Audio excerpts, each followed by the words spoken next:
Good morning. This hearing will come to order. I want to thank the witnesses first and foremost for your efforts as they're related to the current, I guess we got to call it a pandemic at this point in time, right? With COVID-19, the coronavirus. I do think it's important we put everything in perspective, and I'd ask my committee members to include my written opening statement in the record. But I think we oftentimes fail to recognize and put this in proper perspective. So let me just rattle off a couple figures here. Ebola, total cases worldwide ended up being less than 29,000. Now, I remember in the midst of that crisis, we were talking about this thing spreading and could be 1 million people, which obviously would have been a huge problem because Ebola had a mortality rate of 40%. But in the end, because of really effective action on the part of the World Health Organization, the Obama administration, we surged resources in there and we prevented that from spreading. So only less than 29,000 people actually contracted that, about 11,000 people died. Now, we've had other outbreaks of Ebola where we're getting better at it. We've developed some, I think, relatively effective vaccines that certainly help protect health workers, and we'll talk a little bit about that. Mr. Cuccinelli in our Senate briefings has pointed out that that's a finite resource. The next deadliest virus that we've been dealing with is the 2012 Mers outbreak. Total cases were less than 2,500. 858 people died, so that's a mortality rate of 34%. 2003, we dealt with SARS. 8,000 people affected, 774 people died, a mortality rate of 9.6%. The average flu, the seasonal flu, and these numbers are a wide dispersion of what happens. 9 to 45 million people a year catch it. 140 to 810,000 people are hospitalized with it. Obviously, anybody with underlying health conditions, the elderly, are most affected by it, and we will lose. There will be 12 to 60-some thousand fatalities per year with just seasonal flu. Another virus that certainly reached pandemic levels that sure sounded scary was the N1H1 virus. The actual stats on that is about 60 million Americans caught H1N1. Worldwide, I think it was over 200 million. Worldwide, 150 to 575,000 people died from H1 globally, but the fatality rates were not that high. I mean, thousands died in the U.S., but we've dealt with these things in the past. So the current stats, as far as I have them, that we know about, 81,000 individuals have contracted and tested positive for COVID-19. Close to 3,000 deaths. The latest mortality rate is about 3.4%, which is serious. I mean, the normal flu mortality is about 0.1%. So this is definitely more virulent, a higher mortality rate. But I would caution everybody in terms of that mortality rate, this is just the deaths from people that we have tested. And we don't have the types of test kits, so the numbers yet. We're developing them rapidly, thanks to, I think, reducing government regulatory burdens in terms of testing, getting them out, and we'll talk a little bit about that. We definitely do want to clarify that situation.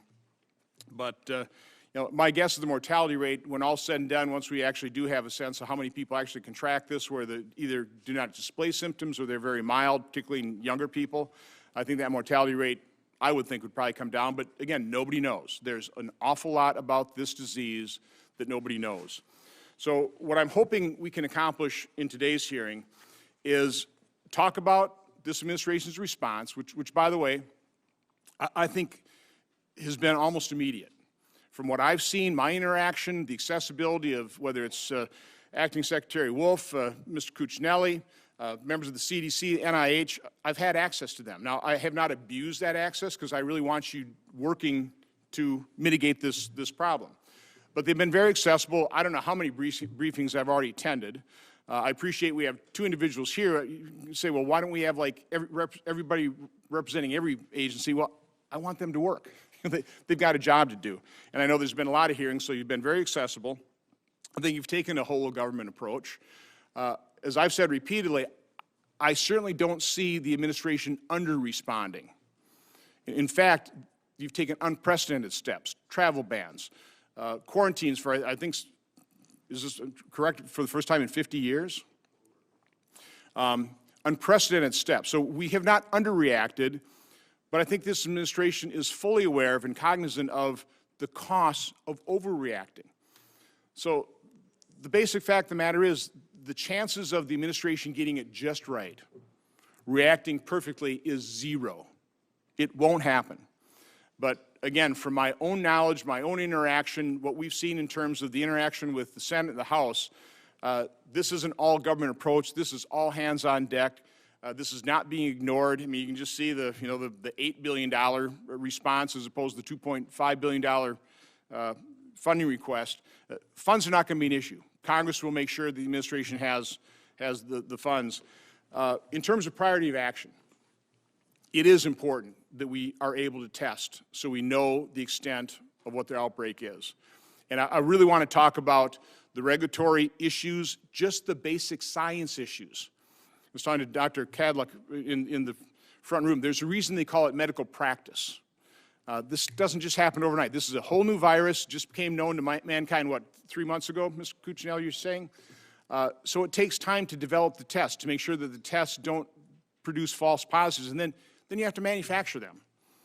So I'm heartened by what I'm basically hearing, and I won't tell the figures now. I want to hear about those, and we want to delve into those so we know what we're really talking about in terms of what testing kits are available, how they're going to be distributed throughout the nation, kind of what the priority is for that distribution, so we really do get a sense by being able to test as many individuals as doctors want to test, because right now it's been limited, because there's a limited number of tests, so there's pretty high criteria to test any patient. I want to talk about current travel restrictions. Obviously this is Homeland Security Committee. We want to talk about CBP's role, TSA's role, how you're cooperating with CDC, what the screening measures are, what data we're collecting. Mr. Cuccinelli, we talked about that, and you've reacted to our conversations. We're collecting more data so we can trace travelers that may have come in contact with people that are infected. So want to talk about all those issues as it relates to the Department of Homeland Security. Again, testing is a top priority. But then we also want to talk about the current issues with the supply chain, but also in the future. Once we have this all stabilized, we know where we're at. Hopefully this will prove to be somewhat seasonal, although there are indications it may not be. Once we've taken care of this and vaccines are developed and accessible to the public, which will be quite some time in the future, we really do need to take a look at the strategic stockpile. We need to take a look at the supply chains. We need to really ask ourselves, in a manufacturing process that is not labor intensive, why are so many of these precursor chemicals for drugs produced in India, which is now, according to news report, blocking export of some of these chemicals as well. I see no reason for manufactured drugs approved by the FDA for U.S. use that those things should be manufactured overseas. I just don't. And we have to learn from these types of situations and put in place either regulations or laws so that we're better prepared for the next pandemic, because there will be a next pandemic, because I just rattled off the ones we've already had to deal with. So again, I really want to thank the witnesses. I'm hoping this is a really good discussion. I hope it's a clarifying discussion. This is about transparency, recognizing that you don't have all the answers because there's just things right now that are unknowable. But thank you again for your work in this. Thanks for appearing before our committee. With that, I'll turn it over to our ranking member, Senator Peters. Thank you, Mr. Chairman, and thank you to our witnesses for being here today. The top priority of this committee and of your agencies is quite simple: keep Americans safe. To be clear, this coronavirus outbreak in the United States is not currently widespread, but nevertheless, it does pose a significant threat to our public health and our homeland security, and we have to take it seriously. And I'm grateful for the efforts of your agencies and public health officials across the country to limit the spread of this contagious virus. While we have seen growing numbers of cases in the United States, we have thankfully not seen widespread outbreak yet in this country. It is the job of this administration to work with Congress and our state and local governments to do everything we can to limit the spread of this virus. It is clear to me that we should also prepare for a worst-case scenario and widespread infections. Assessing clear information about coronavirus has been a significant challenge for the public to date. The American people have a lot of questions. They want accurate, reliable information about the virus's spread and what the government is actually doing to protect their health and safety. As we have learned from past epidemics and pandemics, outbreaks like this require an aggressive, coordinated, and comprehensive response, as well as timely and trusted, useful guidance from public health officials as well as security officials. In the coming weeks and months, your agencies will play a critical role in containing the outbreak, educating Americans about this virus, and protecting public health. Whether your response is timely and effective will truly be a matter of life and death. With that in mind, I appreciate you joining us today. My constituents in Michigan and the American people want clear answers to some of the most pressing questions that they have right now. I look forward to hearing what steps your departments are taking to ensure that we have the right plans and that you have adequate resources to actually execute those plans in order to stop the spread of this highly contagious disease. Thank you again for taking time to be with us today. Thank you, Senator Peters. It is the tradition of this committee to swear in witnesses, so if you'll both stand and raise your right hand. Do you swear that the testimony you will give before this committee will be the truth, the whole truth, and nothing but the truth, so help you God? Please be seated. Our first witness is Mr. Ken Cuccinelli. Mr. Cuccinelli is the senior official performing the duties of the Deputy Secretary at the U.S. Department of Homeland Security.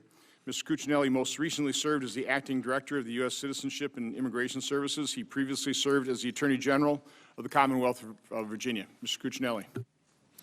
Chairman Johnson, Ranking Member Peters, and distinguished members of the committee, it's my honor to appear before you today to testify about the work of DHS and what we're doing to respond to the outbreak of coronavirus disease 19, known officially as COVID-19. Let me first say I'm very proud of the work of the men and women of DHS and our partners in the Department of Health and Human Services and across the government are doing to contain the spread of the disease, slow the spread of the disease, and to prepare for a domestic response. The Department's top priority is the safety and security of the American people, and we're committed to an aggressive, proactive, and preemptive whole-of-government response in fulfilling that mission. As required by Congress in 2018, President Trump signed the first-ever National Biodefense Strategy to build upon our ability to rapidly respond to and limit the impacts of bioincidents like the one we're facing now. We're seeing the strategy pay dividends as we implement a whole-of-government response to this disease. DHS is taking action at airports of entry to support HHS in slowing the spread of the novel coronavirus. DHS is working to decrease the workload of public health officials, expedite the processing of U.S. citizens returning from China, and above all, ensure that resources are focused on the health and safety of the American people. DHS, including Customs Border Protection, Transportation Security Administration, continue to work very closely with our partners at CDC to route all admissible persons who've been in mainland China and Iran in the previous 14 days to one of 11 designated airports of entry where the federal government has focused public health resources. Any admissible person who's been in Hubei province, China, in the previous 14 days is subject to up to 14 days of mandatory quarantine, where CDC has made arrangements with state and local authorities to ensure they're provided proper medical care and health screening. Any admissible person who's been in the rest of mainland China or Iran within the previous 14 days undergoes proactive entry health screening at one of the airports, and if they're asymptomatic, up to 14 days of self-monitoring to ensure they've not contracted the virus and don't pose a health threat. DHS continues to facilitate enhanced health screening of travelers entering the United States who've recently been in China or Iran.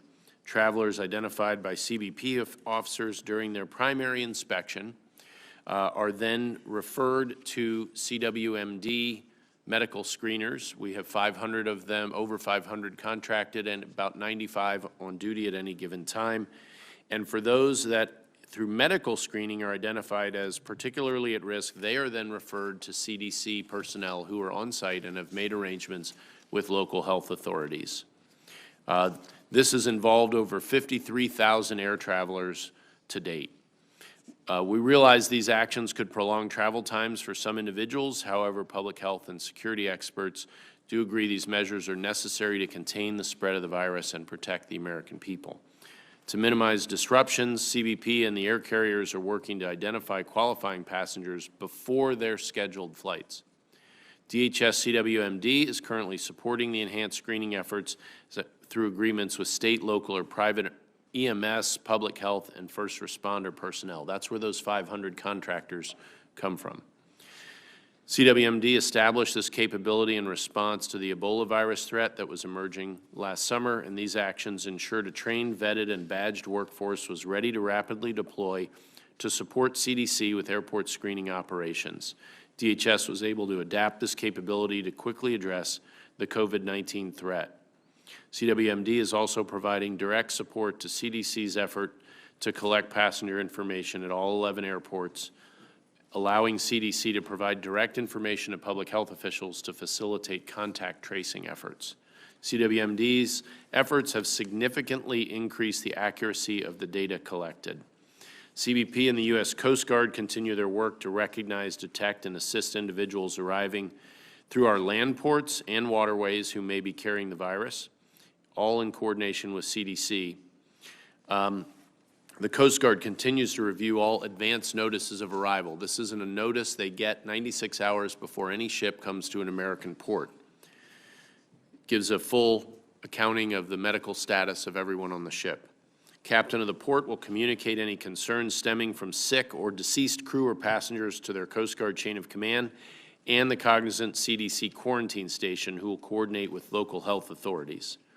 To ensure continued facilitation of international trade, non-passenger commercial vessels that have been in China or Iran, or embarked crew members who've been in China or Iran within the previous 14 days with no sick crew members may be permitted to enter U.S. waters and offload their cargo, reload, and depart the port. So that my time is up, I'll go ahead and stop with the opening statement. We submitted it covering a lot of this territory, and I'm happy to answer your questions. Thank you, Ms. Cuccinelli. Our next witness is Dr. Robert Kadlec. Dr. Kadlec is the Assistant Secretary for Preparedness and Response for the U.S. Department of Health and Human Services. Prior to joining the department in 2017, he served as Staff Director for the U.S. Senate Select Committee on Intelligence and as Special Assistant to President George W. Bush for Biodefense Policy. Dr. Kadlec served in the U.S. Air Force for over 20 years and was named U.S. Air Force Flight Surgeon in the year 1986. In a more expanded biography, I want to read a little bit more. Dr. Kadlec was instrumental in drafting the Pandemic and All Hazard Preparedness Bill, which was signed into law to improve the nation's public health and medical preparedness and response capabilities for emergencies, whether deliberate, accidental, or natural. He served in the White House from 2002 to 2005 as the Director for Biodefense on the Homeland Security Council, where he was responsible for conducting the biodefense end-to-end assessment, which culminated in drafting the National Biodefense Policy for the 21st century. And he served as a special advisor for counter-proliferation policy at the Office of Secretary of Defense, where he assisted DoD efforts to counter chemical, biological, radiological, nuclear threats in the wake of 9/11 and contributed to the FBI investigation of the anthrax letter attacks. I thought it was important to point out just really how extensive your experience is in this, and as a result, what an appropriate witness you are for this particular hearing. So, well, thank you, Mr. Chairman. I appreciate it very much. That's a very nice way of saying I'm a one-trick pony. Chairman Johnson, Ranking Member Peters, and distinguished members of the committee, thank you for the opportunity to testify before you today on how HHS is supporting the whole of HHS and U.S. government response to the 2019 coronavirus outbreak. This morning, I just want to take a few minutes to discuss how we're addressing this issue from a point of strategic anticipation. Working with my colleagues at CDC, FDA, CMS, and NIH, and across the U.S. government, supporting state and local authorities, we're working hard to contain and mitigate this virus outbreak to save lives and protect Americans. ASPR has a four-pronged approach to manage and support domestic response. This includes medical countermeasure development, supporting the healthcare system, incident management, and direct support to state and local entities. In the area of medical countermeasure development, we're rapidly establishing an interdepartmental medical countermeasure task force that includes partners across HHS, Department of Defense, and other federal agencies and the private sector to identify therapeutics, diagnostics, and vaccines that could be rapidly brought through the pipeline to address the coronavirus threat. Specifically, we're looking at point-of-care diagnostic stage, public health in rapid detection and guide treatment. We're also identifying potential therapeutics to aid and support the treatment of infected persons. Lastly, we're also working very closely with NIH, considering multiple potential vaccine candidates. Combined, all of our efforts are pushing platforms and candidates forward as fast as possible to aid the overall response. Turning how do we support the public health system through ASPR's Hospital Preparedness Program and in coordination with CDC's Public Health Emergency Preparedness Program, or FEP, we've improved coordination and collaboration between hospitals in the public health sector and other entities like emergency medical services. We've also leveraged the National Ebola Treatment Network, which was an idea that was created by Congress and established as a response to the 2014 Ebola outbreak to support the treatment of repatriated persons. As the healthcare systems prepare for possible spread of the coronavirus, this network has and will continue to link technical experts with quarantine and isolation experience to aid transport and treatment efforts at the state and local level. Shifting to our overall response structure, since repatriation efforts began, we've been working with the Federal Emergency Management Agency, FEMA, to put in place an active incident management network that is based on the National Response Framework. This is the first time we have formally implemented this structure. Though we have practiced activating this structure during previous exercises, we're doing it for real now. And it means that we can leverage the capacities of FEMA and all the emergency support functions that may be necessary to deploy responders to assist states and local authorities in responding to the coronavirus outbreak, if and when asked. I want to end with just a few brief updates how we're providing direct support to state and local entities. First, I mentioned our repatriation efforts earlier in my statement, where we successfully brought back approximately 1,100 Americans from Wuhan and from the Diamond Princess cruise ship under very difficult circumstances. Currently, there are no additionally planned repatriation efforts at this time, but should the need be raised, we're standing ready to support State Department or any other authority. We have shifted our efforts to now to provide direct support and aid to states. In the state of Washington, we have used the Strategic National Stockpile to deploy personal protective equipment to protect healthcare workers, and a second shipment is arriving today to augment what we've already sent earlier this week. And we're also planning to send 28 of our Commissioned Corps Public Health Service officers and our NDMS team members to support them as well. We're concerned about healthcare entities like long-term and elder care facilities where we know the most vulnerable populations reside, and are working proactively with CMS, with CDC to provide information on best practices and, when possible, help them shield our elder populations from the impact of the coronavirus. With that, I would like to be happy to yield the rest of my time and be happy to answer any questions you may have. Thank you, sir. Thank you, Dr. Kadlec. Now, I do want to ask some questions. Normally I yield and ask later, but I just want to get some clarity on a few things because I know this has been confusing. Let's talk about the test kits. My understanding is that 2,500 test kits will be distributed, they say the end of this week, which is like tomorrow. Each test kit can perform 500 tests. So if you do the numbers on that, that's 1.25 million individual tests. Senator Hassan was remarking yesterday that each patient really, to be sure, should be tested twice. That's about 600,000 Americans.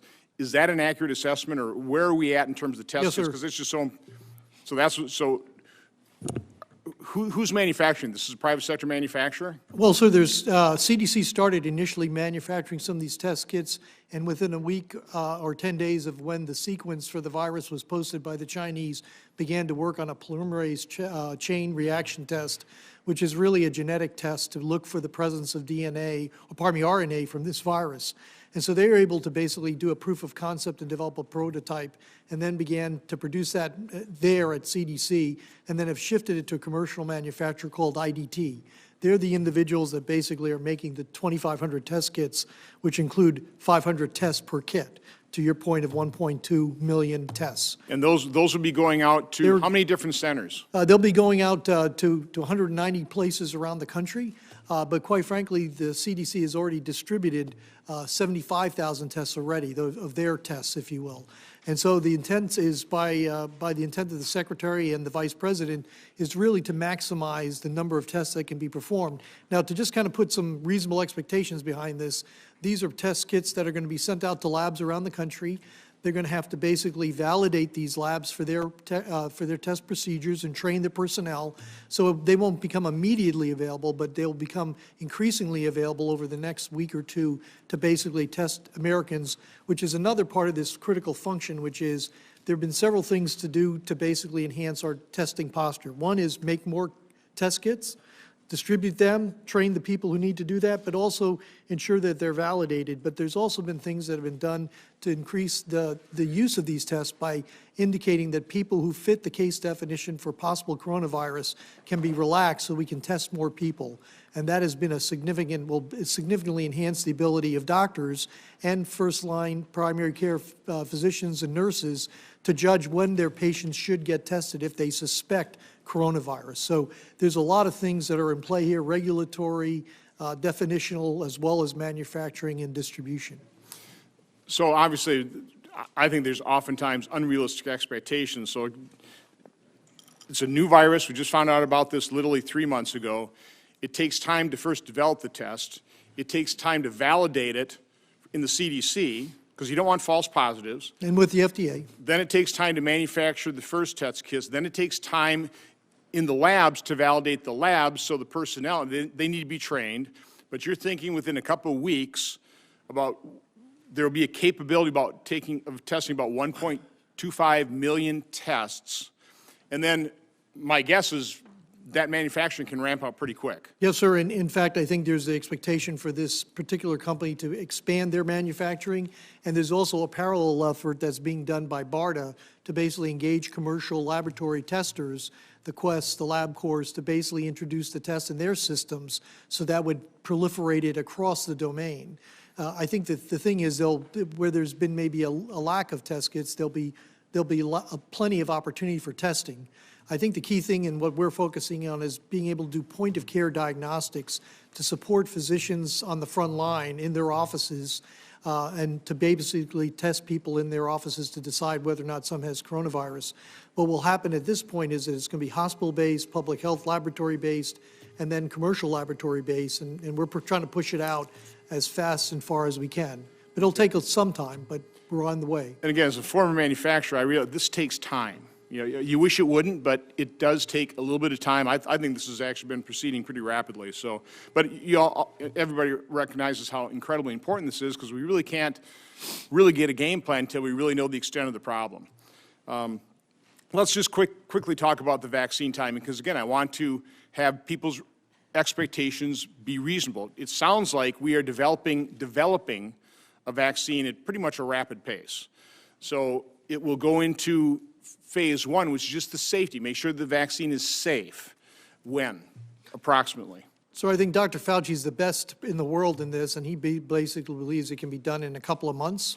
And even then, after that is done, there'll be a period of time to evaluate the safety data and then enter into the next stage. Okay, so let's talk, again, let's talk about the approximate period of time. So nobody's going to hold you to this, right, but sir. I want to create the expectation. So a couple months to develop one. Then we're going to have to validate the safety. Right. Phase 1 study. And validate that. That'll take, another couple of months. okay, so now we're 4 or 5 months out. Then phase Then 2. you have to, is it effective? Well, that's the phase 2 study that will actually look at that. So I And think that will take how many months? another 6 months. So you're a year before we really have a vaccine that we think is safe and that will be effective. Then you got to manufacture it, right?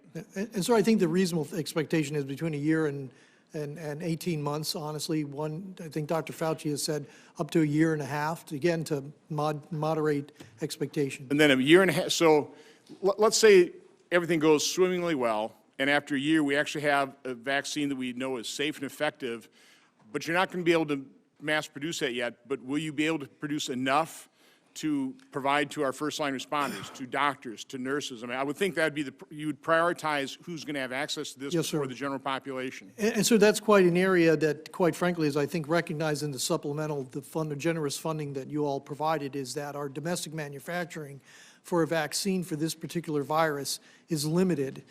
Typically, and again, a lot of our plans were based on pandemic influenza, where we could use eggs, and much of our capacity, domestic capacity, is egg-based production. And so for these newer technologies like synthetic RNA or recombinant genetic vaccines or cell culture vaccines, we have a limited capacity. So we will be somewhat constrained to get a vaccine for everyone, but to your point, it would be prioritized to those who would need it most, healthcare workers and first responders. So we already know this vaccine will use one of those more sophisticated techniques Yes, as sir. opposed to egg-based. Yes, sir. So, I mean, if you're talking about 18 months before you're really starting to manufacture for the general population, we will miss next year's flu season, and you're really not going to have a vaccine available till really the 2022 flu season, correct? That's the right year? So that's conceivable. And again, that's why we're putting a lot of emphasis on diagnostics and therapeutics to basically look at it. I didn't mention in my opening statement, but screening existing FDA-approved drugs that may have activity to basically do that, and the supplemental has helped us basically actualize that. And so we're looking at thousands of compounds that may be available that we could be using that could be as well as the candidates that Dr. Fauci has talked about, remdesivir and some other drugs, an anti-HIV drug. But quite frankly, right now, the only thing we really have is really kind of 18th century public health, as well as things like N95 respirators. Okay. So again, the vaccines in the future is a solution. So now you really, again, turn to how do you mitigate this? I mean, and that will be how do you screen? How do you get your arms around exactly where this is? Quarantines, and we'll talk further about other contemplated actions should this thing really spread and become a far more significant outbreak. But my time's up. Senator Peters. Thank you, Mr. Chairman. Well, this information is very important that you're providing, and as I mentioned in my opening comments, it's just so important for us to get this information out to the American people and in a trusted source. One thing I've called for and added information to the Vice President yesterday is that as I've looked and our folks have looked to find out where information is for the public through the federal government, there's good information. CDC has some information, but there's additional information that DHS needs to have. There is no one coordinated place where people can go to find out exactly what the government's doing with all of the agencies, a whole of government kind of approach coming forward. So, my suggestion is we have a .gov website, .gov, that's trusted by everybody, that really talks about not just what the CDC puts out, but what travel restrictions are, what the Homeland Security Department's doing, all of this where people can go to. Because right now people are just actively searching, and I get this back home all the time. They're actively searching for information. There's all sorts of websites that are not accurate. There are folks that are trying to peddle products and create fear in order to make money. I mean, there's a lot of stuff happening right now. We've got to tamp that down. And to me, to have one coordinated site makes sense. Does that make sense to both of you gentlemen, that we have a place where all the agencies, and it's trusted, a .gov site? Mr. Cuccinelli? It does. Obviously, DHS, we have used our websites for each agency and at the departmental level to describe what we're doing. But this is, as Dr. Kadlec described it, is a whole of government approach. It's a complicated interaction at the government level. I would also note, and we'll talk more about it, I'm sure, the preponderant role that local and state officials play in this response, and then coordinating between different levels of government as well. So, yes, and I saw your letter, Senator, was glad to see it. And I believe that it makes an awful lot of sense, particularly in a circumstance like this, where while Dr. Kadlec, for instance, has the lead federal agency, there's an awful lot of us working on this subject, which is why the President convened the task force and so forth. So it's definitely something we heard you loud and clear in your letter, and we're taking back to the task force to talk about. I appreciate it. I just say we just saw another incident. I'm looking at the CDC website putting out facts about the disease. I know last night the President was being interviewed, and some of the comments that he made has caused some confusion. So I want to take an opportunity at this hearing. It says here, if you are sick, to keep from spreading respiratory illness, you should stay at home when sick. Is that accurate? You should stay at home when sick? I know there's some confusion now, Yes, which sir. is why it's important we have one trusted source. Yes, sir. I think Kadlec? that is part of the best thing is self-isolation. If you have a respiratory illness and you're not sure what it is, if it's flu, good reason to stay home. If it's coronavirus, better reason to stay home, but it's a good practice. Right, great, thank you. Mr. Cuccinelli, there are some reports that some foreign nationals have traveled to China in the past 14 days are actually coming into Canada, which doesn't have those same restrictions, and they're crossing the land port of entry from our northern border. Obviously, Michigan has a very active northern border, but all across the northern border.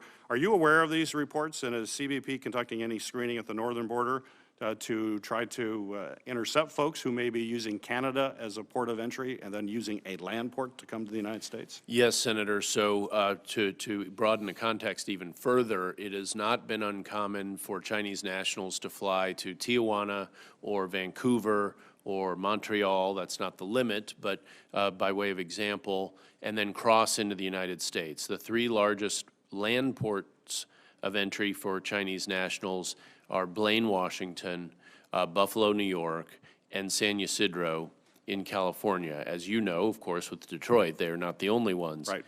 And at those three ports, the numbers are sufficiently high that we staged in cooperation with HHS medical personnel there, much like we have at the airport. Wasn't widely advertised necessarily. I would note that the 212F proclamation applies at land as well as airports, and we have excluded over 300 foreign nationals. Some people may find it ironic, but the largest excluded group are Canadians. And it is Canadians who had traveled to China in the previous 2 weeks. The next largest group were Chinese nationals. So, and then it drops substantially from there. I want to say 90 Chinese nationals. So the challenge you pose is real. We have been very aware of it and confronting it head on and turning those folks back, frankly. So do you screen passengers in vehicles? Because it's a different screening process, clearly, when you're coming across the land border. Easier in an airport as you're walking by CBP folks. How do you deal with passengers who are in the vehicle and have an opportunity to really screen them? So the first screen and the most important screen that CBP is best at is a travel screening. So for instance, I described turnaways, people who were not allowed in the U.S. because of their travel history. So CBP does have some access to this at the border, depending on how the individual or family, perhaps, in front of them came to be there. If they came through air travel recently, that is a fairly straightforward determination. But they are also doing interviews, essentially, of people at the ports of entry in addition. So if you think of the airport arena, the CBP folks do a travel interview. Where have you been? Who did you encounter, et cetera. Then the next layer, you get more of a medical interview. But that first one, it's the location where they've been that is the first and biggest flag. And predating this virus situation, CBP has always had direct access to CDC when people present in front of them with the appearance of illness. Now, of course, the danger here is you can be asymptomatic with this particular virus, but that process has been vigorously engaged in both borders, north and south. But you're talking about airports. It is even more complicated when someone's coming across in a vehicle. Yes, yes. To address that, you're coming across in a vehicle across we have the two of the three busiest border crossings in North America are in Michigan. Lots of vehicle traffic. How are you doing that? So the main screen that is our first filter and our biggest filter is the travel screen. So we're using the data systems we have available to our officers and that interview, which, while they were always doing it, there's obviously a heightened focus on China, on Iran, but also Korea, Italy, Japan, et cetera. There is not a proclamation barring those, but if you get a yes answer to those areas of the world, you're still going to pay closer attention, and these are not medically trained individuals, but if there's anything they suspect, then those individuals will be pulled to secondary screening. Contact will be made with CDC, and it essentially becomes a consultation at that point with genuinely medically trained folks, but who are not physically present. Right. Thank you so much. Yes, sir. Bottom line, it's a far from foolproof system. And again, that's just the nature of the beast. I mean, that's, go ahead. Yeah, if I could, that's a really important point, Mr. Chairman. This has never been from day one intended to be a hermetically sealed process. We are trying to reduce and delay the biggest peak in the virus wave hit on the United States of America. And all of these steps reduce and delay. They do not stop the virus. And we've never suggested we were capable of doing that. And viruses don't care about boundaries, right? So it's an obvious point for us to try to provide extra safety to the American people, but it is by no means foolproof. And again, my comment's not a criticism, it's just trying to create realistic expectations, okay? Because if it was hermetically sealed, we wouldn't have trade at the border. I mean, it would just be, again, overreacting here would be unbelievably costly. Right, and I'd just say, the only idea is just to slow it down, to buy time, to have more testing kits out there, to be able to mitigate it, and you're buying us time at the border, so thank you for doing that. Which is what Dr. Fauci said in our private briefing. The travel ban definitely delayed this, definitely helped mitigate this, reduce the... And it was contrary to the models. So it was not necessarily predicted to work that way. Our analysis in the task force, we came to a different conclusion, and now we can Monday morning quarterback ourselves. That has clearly been effective. Doesn't mean perfectly, as you point out, Mr. Chairman, but it bought us time. It bought us time. Senator Carper. Thanks, Mr. Chairman. Welcome. Thank you for joining us today and for your testimony and for your work. Dr. Kadlec, given the potential for a fairly rapid spread of this virus, we can't afford for patients to delay screening because of concerns of affordability with respect to their insurance deductibles and copays. Recently, the news media has documented one short-term health insurance plan in Florida, I believe, billing a patient more than $3,000 for his coronavirus screening and flu test, $3,000. What are you and your staff doing to ensure that coronavirus screenings and treatment are low cost and affordable? Have you asked health insurers and employers to lower or remove financial barriers to coronavirus screenings? Well, sir, that was appreciated, and that is why Seema Verma, Dr. Seema Verma, is now a member who's the head of the CMS, is part of the task force, is to really focus in on that part of the problem. One is about the accessibility of health care for people who may have the coronavirus and how that is being covered, as well as the affordability issues. She's been engaging with insurance companies, and it's not surprising that someone may be taking advantage of this, but she's not someone to be fooled with, and I clearly have confidence that she's going to engage on this fully. But we can certainly have her available for a briefing for members if that would be helpful, to talk more about what CMS is doing to address that concern, accessibility and affordability. Sir. Yeah, I think that would be well received. Thank you. There's a bipartisan commission on biodefense. I think, Dr. Kadlec, you might have been the founding staff director for that commission. I think it's co-chaired now by Tom Ridge, former governor, former secretary, and Joe Lieberman, who was once the chairman of this committee, as you may recall. In 2015, that group issued a report. I think that report included 33 recommendations to improve our nation's preparedness for intentional or naturally occurring biological threats. I'm pleased to know that the President has filled one of those recommendations, and that is by centralizing response efforts at the highest level of government, in this case with the Vice President. Many of the recommendations, however, remain unfulfilled. As a founding staff director of that commission, could you just speak for a minute or so about the recommendations that still remain to be completed and what stands in our way for completing them? Well, thank you, sir. I think just broadly that there was a second one that was completed. That was the National Biodefense Strategy, which was really the foundational document or effort to really understand what as a whole of government we need to do.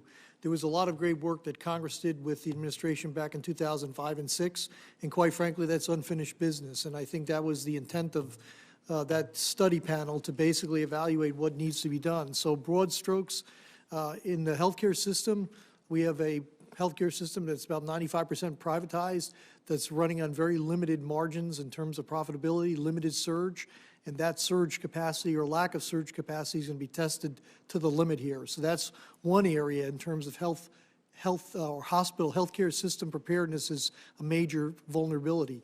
The other one, a critical infrastructure, is the public health infrastructure, which is really about the people at the state and local level. And there are serious issues there in terms of the numbers of people who are willing to get involved in that business. I call it the Rodney Dangerfield of medicine. They get no respect because when they do everything right, nothing happens.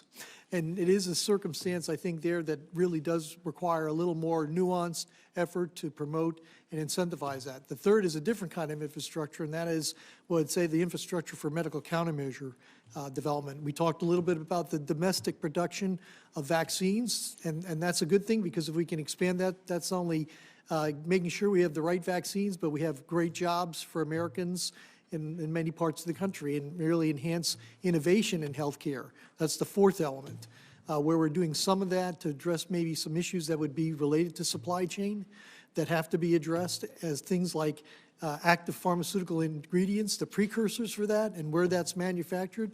Much of it's overseas and a great vulnerability, as we all learn through this experience. So there are four quick things in broad strokes that I would suggest that study panel has done to raise our awareness and focus our efforts to do that.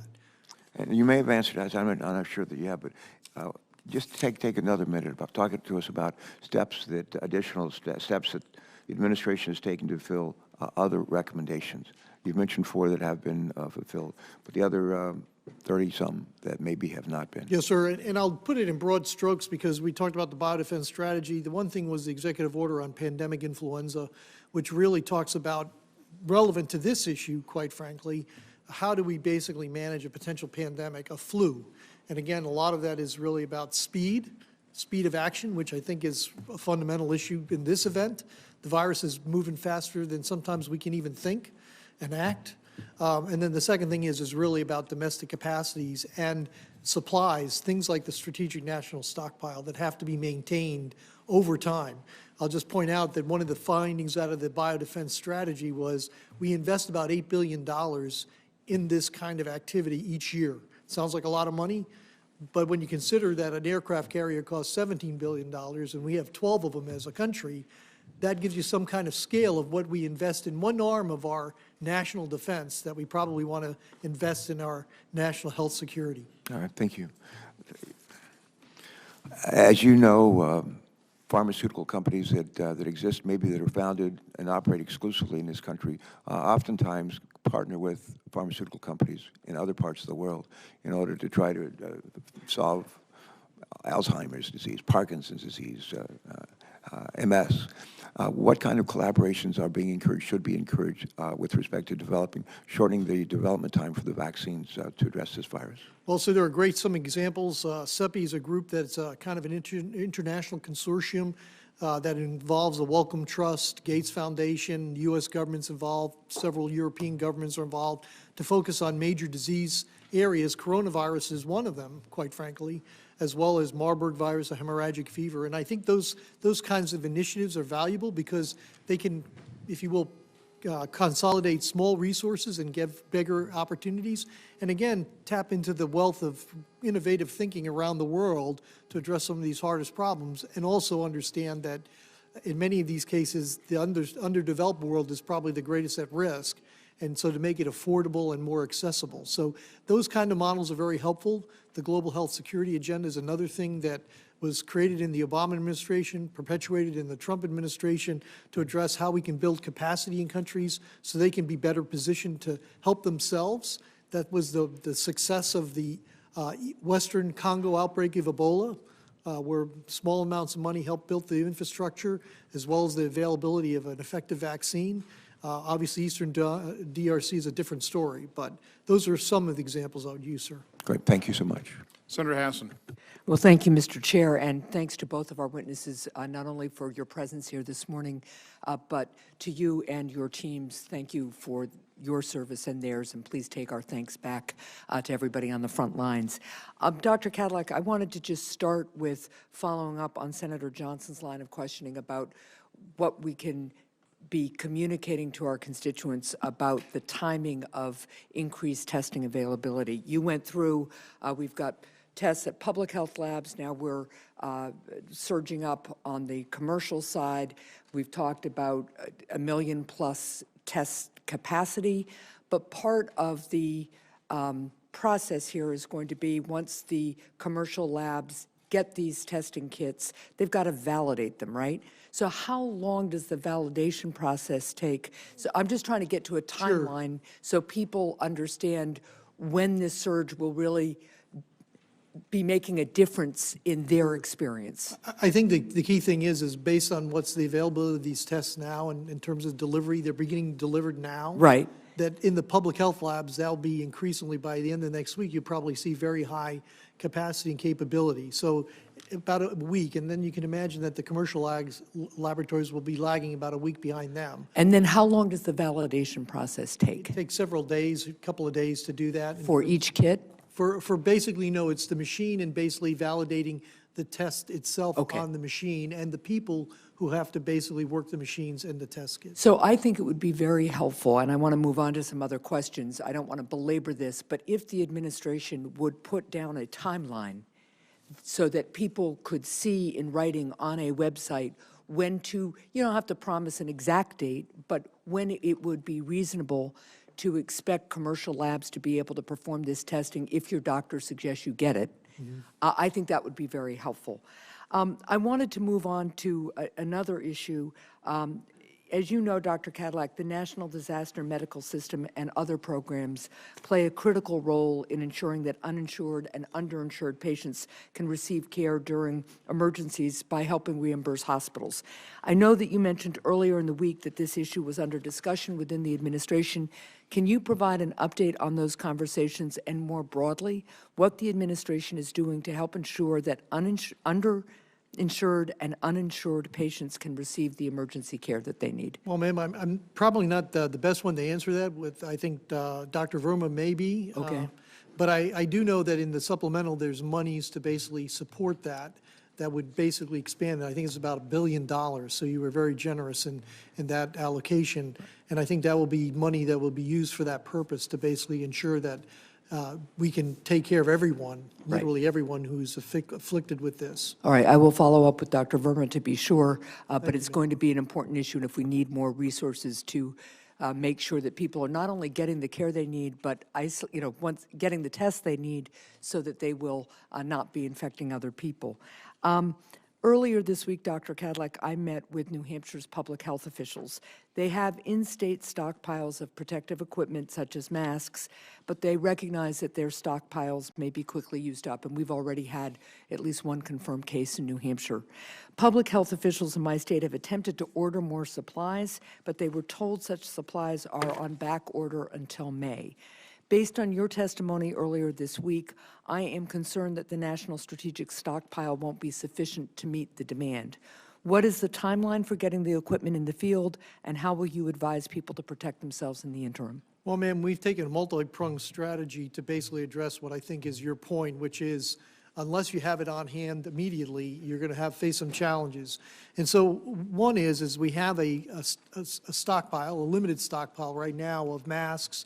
When I say masks, surgical masks, N95 respirators, and we are in the midst of procuring more immediately, meaning tens of millions, and then have introduced or released as of yesterday a request for proposals for 500 million N95 respirators to basically be provided over the next 6 to 12 months. Okay. So the intent is that will ramp up. And the supplemental provides funding for that Yes, so ma'am. that the manufacturers know they'll get paid. Okay, Yes, ma'am. so do you have a plan in place to ensure that firefighters, public health officials, and other first responders are appropriately prioritized for receiving the equipment? And we've met with the manufacturers yesterday, and I think that's one of the conversations we're having. They're making allocations on their own, and I realize that in the course of, let's say, just these N95 masks, in a given year, only 10% is used by the healthcare professionals and lump in the first responders. And so much of it is used by construction, mining, and manufacturers. So the FDA has given an emergency use authorization to allow non-medical masks to be used by a broader population, first responders included, and we're going to try to work to see if we can get an allocation to make sure that those first responders are covered. Okay, so that is helpful to know. In addition to states needing these supplies, it's going to be important to provide training to any responders or providers who will be tasked with assisting or treating coronavirus patients. what efforts are underway at the federal level to ensure that responders and providers can access training on the use of personal protective equipment? Well, thank you, ma'am. One of the critical things, and again, a product of Congress's work, has been the National Ebola Treatment Network that was created post the 2014 Ebola event. Right.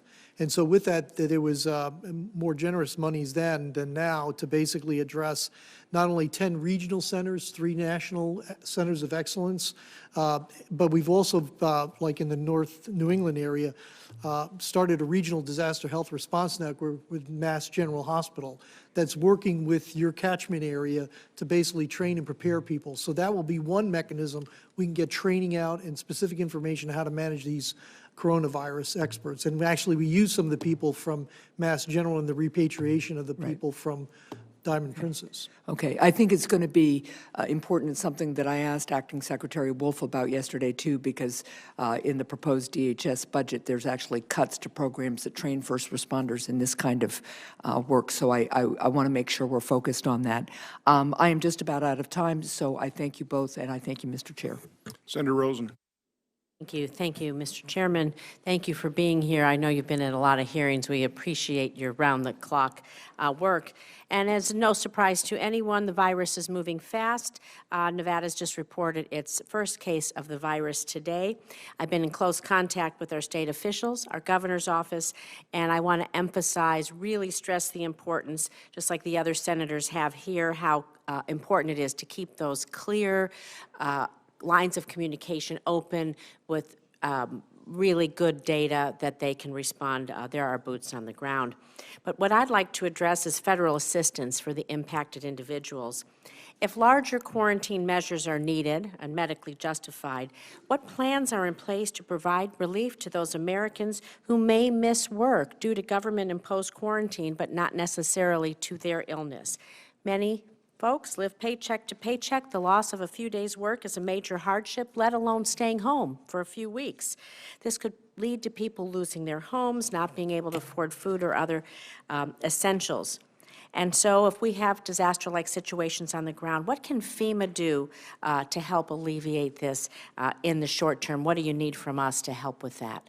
So FEMA has been in place with ASPR at HHS for almost a month now, and assisting them, bringing the expertise FEMA brings to disaster response to this effort, still with ASPR as the lead federal agency, of course.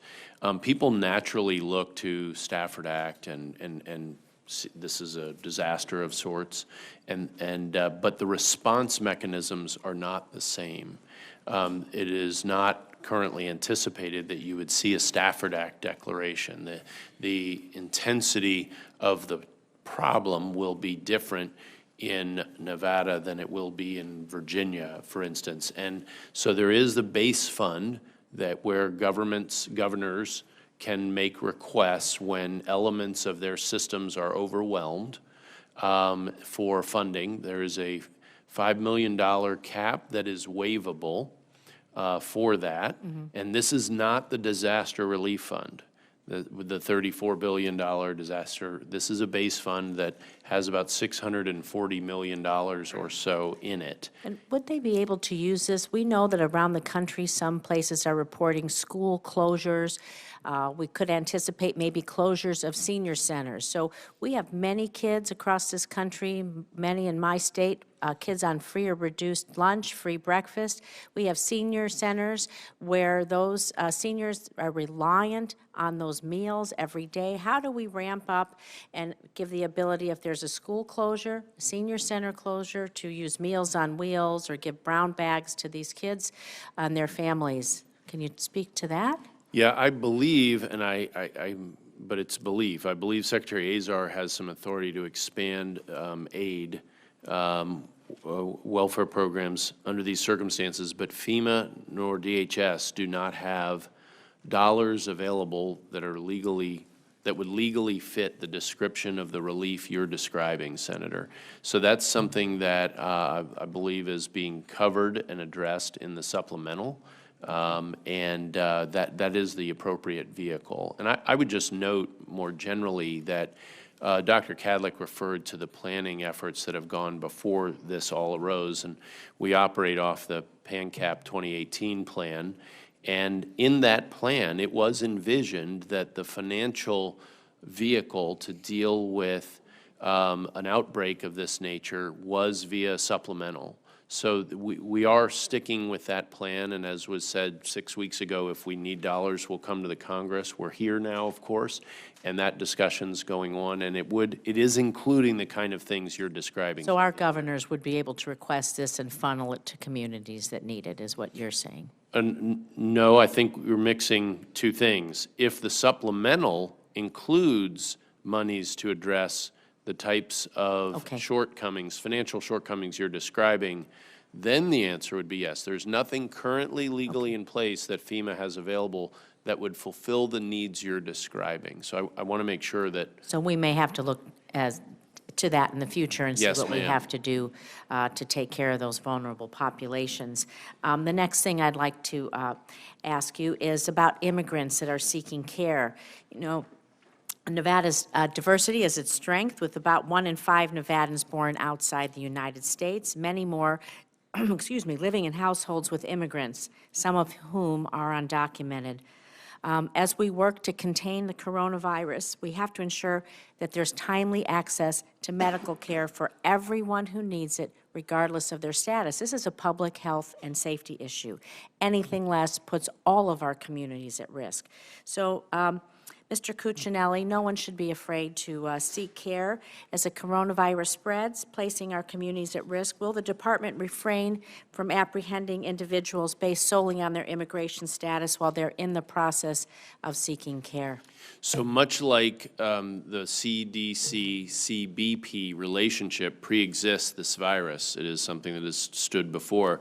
ICE also has an already in-place policy, their sensitive locations policy. They do not do enforcement in healthcare facilities absent single case exigent circumstances. So there is no reason anyone should expect that law enforcement Would they to take refrain from place. potential intimidation factors, such as placing vans outside of community centers or health centers where people may go to seek these tests?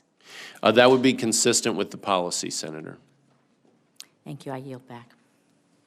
Mr. Cuccinelli, very quickly, because we discussed this, Senator Portman brought this up yesterday. He had a chance to look at the supplemental. $0 for DHS. And we talked a little bit about this in the cloakroom. Can you describe what the, I guess, thinking of Congress is on that, and how DHS is going to get the funding to do the things you need to do in this situation? So the easiest starting point on that is what is already going on. So FEMA is in the office every day with Dr. Kadlec assisting HHS. That is financed by HHS. So there's interagency agreements in place. So dollars that flow to HHS to address the virus challenge as the source of the lead federal agency do flow to DHS when we're providing those sorts of supportive efforts from any of our agencies or components, the most obvious one day-to-day being FEMA at the moment. So there's a mechanism in place between agencies, so you're not concerned when you look at that supplemental, well, you know, where's our support, where are our resources? You're going to get those through HHS. And again, administration requested $2.5 billion. We're going to give them $8 billion. Resourcing should not be a problem. That is exactly how this will work going forward, as it has, as I noted, for the last month or so. Okay, Senator Hawley. Thank you, Mr. Chairman. Thanks to both of you for being here. Thanks for the excellent work that you're doing to address this outbreak. And I have to say, it's very concerning. I'm concerned about the spread of the virus nationwide. I'm also concerned about what this has exposed. One of the things is I think the fragility, the vulnerability of our medical supply chains. You referenced this a moment ago, Dr. Kadlec, the fact that for medical devices, too many of our drugs or pharmaceuticals themselves are manufactured in whole or in part in other places, China in particular, and now we've already seen early reports about potential drug shortages because of Chinese factory closures. This is something that we've got to scramble to address now to make sure that we are not, as this outbreak continues, that we're not caught with severe medical shortages in key drugs, antibiotics, antivirals, but also going forward that we take necessary action. So, Mr. Kadlec, let me just start with you on this. Can you describe the actions that ASPR and the task force are taking or have taken to ensure that our healthcare providers have uninterrupted access to personal protective equipment like masks and gloves, rather? Sir, I think the key thing is we've been working with the manufacturers, the key manufacturers, all the manufacturers in the United States with the distributors. And again, it's kind of a delicate balance to ensure that what is made available is available into the stockpile, and not only our stockpile, but to distributors so they can provide for private healthcare workers as well as institutions. Many states do have a limited supply, a limited stockpile, and our intent is to basically support the states by providing them materials, as we did in the state of Washington, to basically supplement what they already have on hand, what's available commercially, to ensure that they don't run out in an emergency of this nature. In your written testimony, you wrote about the strategic national stockpile and that it's working hand in hand with commercial supply chain partners to monitor shortages. Can you just elaborate on that? Sir, basically, again, if not daily, weekly conversations with the major suppliers, let's say overgarments, DuPont, respirators, 3M, Honeywell, all the others, to basically understand what their allocations are to the private sector and what are the needs for the federal government as well. And there are many departments and agencies that have needs as well, and we're monitoring that so that we can moderate what is perceived needs versus actual needs to ensure that we have enough in the pipeline for the private sector to meet their first-line needs. It's my understanding that the FDA is currently working with manufacturers to monitor potential shortfalls for drugs and devices. To what extent are manufacturers complying, to your knowledge, with requests from the FDA in this regard? Sir, the FDA does this through a confidential kind of business arrangement with them, so I do not have visibility entirely as appropriate in this case to know exactly what the particulars are. But Dr. Hahn would be an excellent source to come in and brief you all on what they're doing. At this point, however, there's only one drug prescribed drug that has been identified as being potentially at a shortfall. There are alternative products available in the U.S. market that could be substituted, so the impact of that limitation doesn't seem to be great. But he's kind of monitoring that like a hawk with his team to ensure that they can not only identify near-term but longer-term risks to our medical pipeline. I mean, my own view is that we need to give the FDA more authority to look under the hood, find out exactly where our drugs and medical devices come from, what the supply chain vulnerabilities may be, and then give them the authority to backfill by speeding up approval of alternative devices or drugs manufactured in other areas. And I've introduced legislation to do just that. Mr. Cuccinelli, let me turn to you. Do we need to be considering expanded travel restrictions as the virus spreads, and how do you evaluate that? Well, the short answer is yes, but it's yes because we've literally been considering them on a daily basis. And the driving factors would include, and they vary how they weigh in each country. First, the transparency of the nation under consideration. You compare, say, China's transparency to Korea. It's a rather dramatic difference. The ability of their own healthcare system to respond to the outbreak in their country, and the capacity remaining after they do so. So, for instance, I'll give you an example. The State Department's warnings early on about China were not just because because of the outbreak.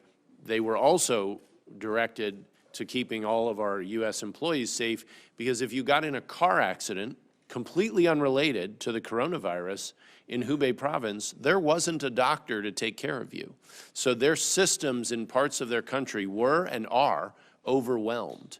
So that is another consideration. So now China, on the other hand, would be a very different consideration than, say, their neighbor Mongolia, which, you know, you compare the healthcare systems. Mongolia closed their border very fast, and part of the rationale was that they do not have the ability to respond. We're talking in this committee about our strengths and weaknesses and what we could do better in the future, but they have no ability. So those sorts of factors weigh in on those other countries. And your testimony is that you're reevaluating this on a daily basis. Daily basis. Is that an yes. interagency process? It is an interagency process, and we're using two scales to warn Americans, both the State Department's travel advisory scale, which is a 1 to 4, and the CDC health scale, which is alert to 3. And their numbers, naturally, are off by 1 as we go up and down, so 4 and 3 are the tops, respectively. But we have found, as Steve Began, the Deputy Secretary who sits on the task force, would tell you, I'm sure, I don't think have ever seen such responsiveness to their travel advisories. We've never seen such consumption by the American public, much like CDC, I believe, had 500,000 downloads of their business advice, their business guidance in the last 24 to 48 hours. So that is all having a real meaningful effect without mandates, without government mandates. Of course, there's a 212 proclamation with China. The TSA issued security directives yesterday, effective yesterday, with respect to Korea and Italy, but really a very minimal legal impact, more advice and weight of the value and credibility of the government advice. Very good. Mr. Kadlec, Dr. Kadlec, let me just come back to you before my time completely expires. I'm sure that you're aware of news reports I've seen of that in other countries like South Korea, for instance, is performing over 10,000 diagnostic tests per day, and they've even set up drive-through clinics in South Korea where citizens can go and be tested.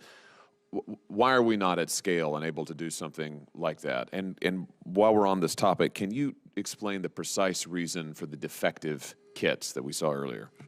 Sir, I can't provide the exact reason for the defective kits. We probably need to have CDC come and brief you on that. But in terms of the scaling, and the earlier conversations by the chairman were that we're scaling up now by commercialization of not only test kits that can be used in public health laboratories, but really engaging the private sector, the commercial labs that can do large volume testing. And so that's going to be kind of rolling off the line here in the next week or two that would significantly expand the opportunity to not only do testing at public health labs, hospitals and clinics, and even doctors' offices that use these commercial laboratories. So that will rapidly be turned around. And again, we may not get to drive-through swabbing, if you want to call it that, but also I just want to comment on that point alone, is you got to do it with some precision how you take those nasopharyngeal swabs. And so the risk is you can swab somebody if you're not careful and get a false negative. So it does take a little bit of training. So I wouldn't think that Jack in the Box will be swabbing here in the United States anytime soon. Senator Scott.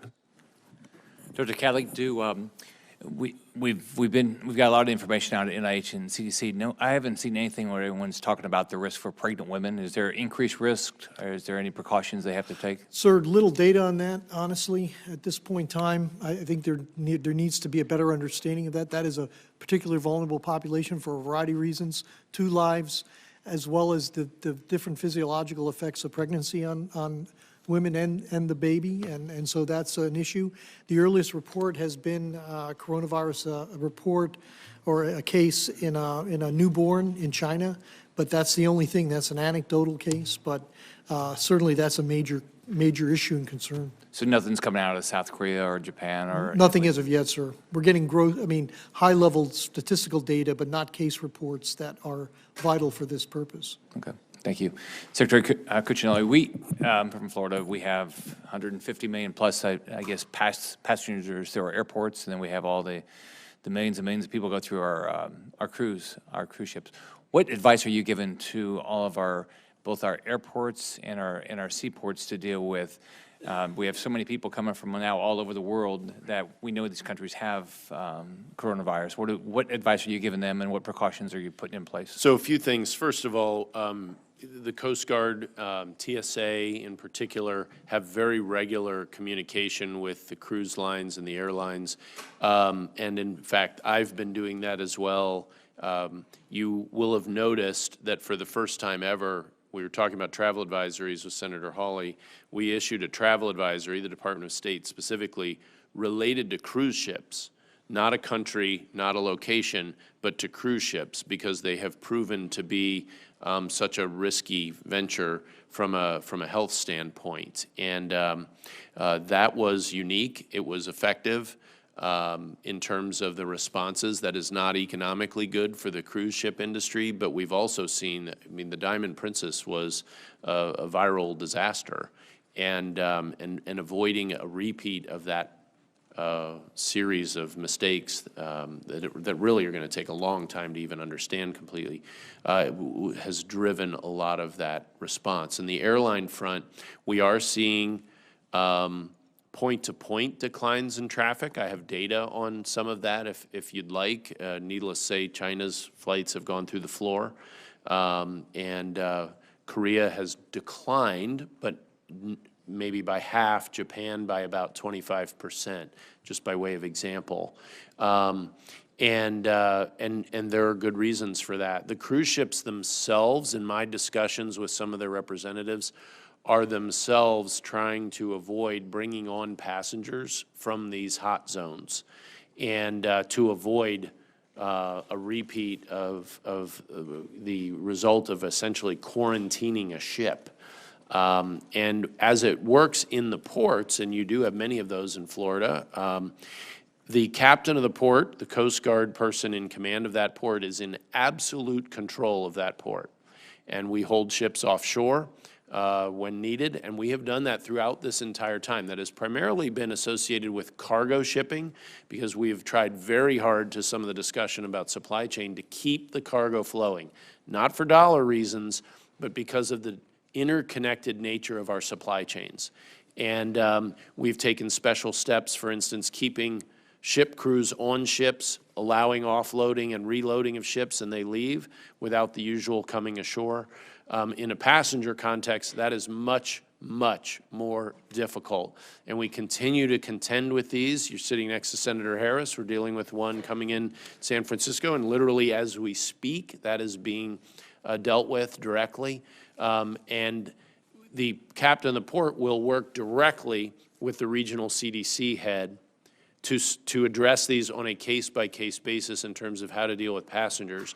And as you might imagine, of course, having been governor of Florida, you can appreciate if we were to try to use the healthcare facilities in one port to deal with an entire cruise ship, we would immediately swamp the healthcare system locally.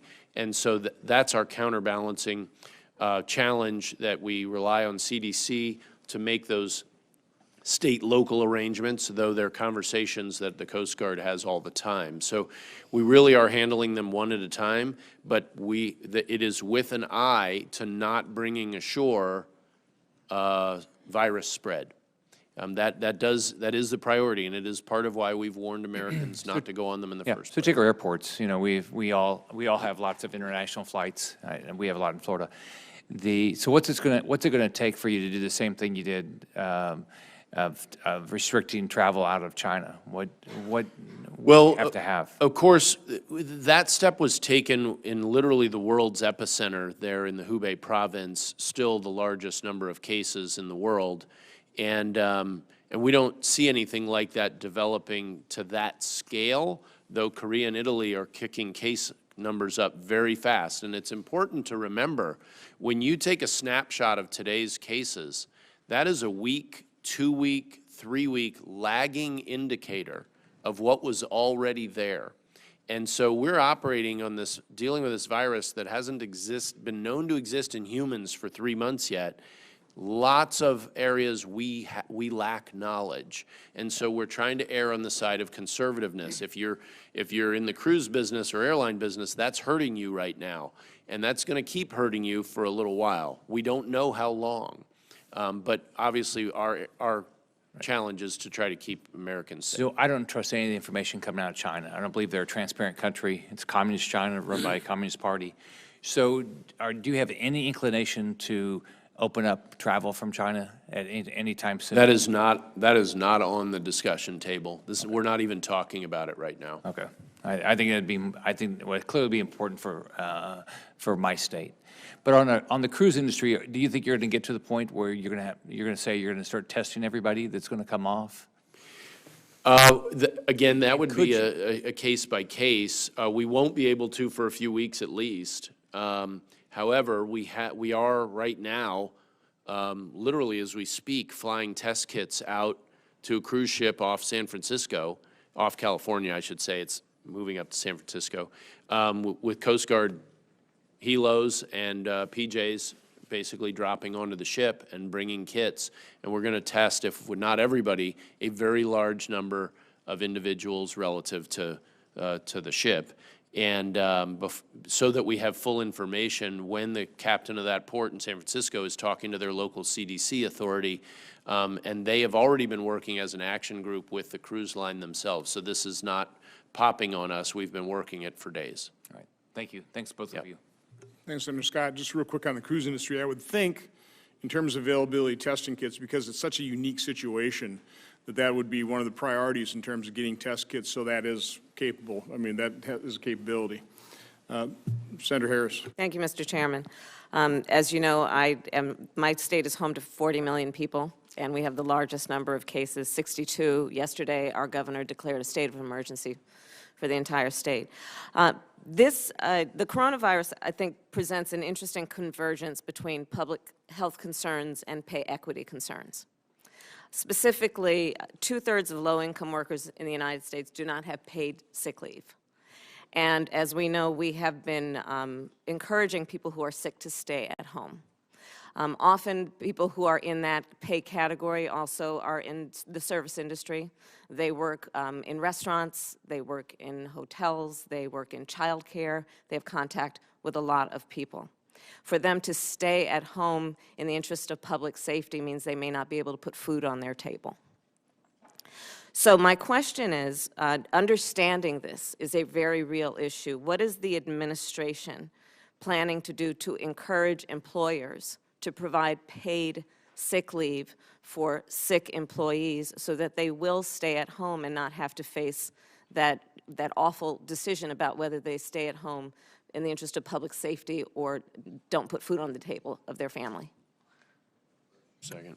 So I will speak first to the communications we've had with people across the private sector. We, in addition to our accelerated communications with local and state level officials, we have also been talking to non-healthcare private enterprises and encouraging them in this direction as well, recognizing the burden that asking employees to stay home imposes both on the business and on the employee.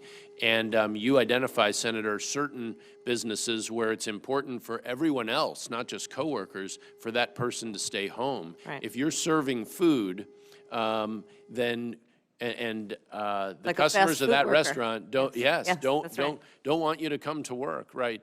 So what can we do to support you talking with the private sector about providing paid family leave during this So concern? CISA has already standing sector consortiums that they're talking to, and this is one of the subjects that they've talked to them about supporting employees who are asked to stay home. Obviously, we're also asking businesses in those lines of work where it's possible to make the telework arrangement so people can keep working and they can keep getting paid. And you don't function as well, but they can still earn money for their families. But my concern is that for the majority of low-income workers who do not have paid sick leave, they are in the service industry, so teleworking is not an option for them. So perhaps we can follow up to determine how we can support what it sounds like is your effort to figure out ways that we can make sure that these employees don't have to make a decision between paying their rent or contributing to what we know is Well, in the there interest is of more public money health. available, and I would defer to Dr. Kadlec because that's out of HHS. Yeah. Just one other area, ma'am, on the White House Task Force, Secretary Mnuchin, Mr. Kudlow, and the National Economic Council are involved in this, and they're looking at ways, and the conversations I've heard have been about small businesses, and again, a very critical part of supporting individuals and how they could do that. So I'm sure they will welcome the opportunity to work with Congress to figure out how ways to basically support individuals who are facing this problem, who are challenged. Thank you. Federal employees. So we have many federal employees who, again, their job does not allow them to telecommute TSA, for example, postal workers. What is the administration's plan for those workers in terms of what is, and then also soon to be enumerators for the 2020 census, which of course starts April 1st. What is the administration's plan for dealing with those federal workers who do not have the ability to telework and do their job? So one of the subgroups in the task force is dealing with the federal workforce. And of course, to use the Department of Homeland Security as an example, we have the building in Washington State where we unfortunately have had an employee test positive. Right. That is an office building setting. That's one setting that DHS operates. It's a lot different than a Border Patrol station or a TSA desk where a bunch of people are going by you in close proximity each day. For those folks, people like the TSA example you used, Senator, and it would apply to CBP and others, we have made PPP available to them. The medical guidance on how to use it, it does require appropriate training to use correctly in a way that is advantageous to the wearer. And I've been out to Dulles Airport myself when China flights were coming, and I observed the difference in the employees, for instance, the CBP's OFO employees, who when I arrived at the airport with no flights, had their uniform on, otherwise looked like you and me. And when the China flights were arriving, gloves and masks were on. That's great. And that is available to all of our employees, and that is true for the frontline folks across the federal government. But that is being closely studied, and we're doing things like pulling down unnecessary travel, other things where we don't create risks for either our employees or the general public. Thank you. In follow-up to Senator Rosen's question about immigrants and undocumented immigrants, the reality is that we have many undocumented immigrants who are in America's workforce. And we also recently had an announcement from ICE that they were going to increase enforcement. So it is a legitimate and real concern that undocumented immigrants in particular and their family members are in fear of and certainly discouraged from going to public health facilities to receive treatment if they are sick. I heard what you said about the policy. Would you be willing, Mr. Cuccinelli, to issue a public statement that during the crisis that we are now facing around the coronavirus, that there will not be ICE enforcement at these public health facilities, be they hospitals, medical clinics, or things of that nature? We actually issued a statement yesterday in response to similar inquiries. Obviously, our statement was based off the existing policy, but we did restate that publicly just yesterday. Okay, that's great. And then for both witnesses, there has been a lot of discrimination against Asian Americans and Asian immigrants. And public health experts agree that the coronavirus does not focus on or target any group by race or ethnicity. Yet we are seeing many, many reports and hearing many reports of intimidation, of profiling, and threats, in particular to our Asian American community and friends.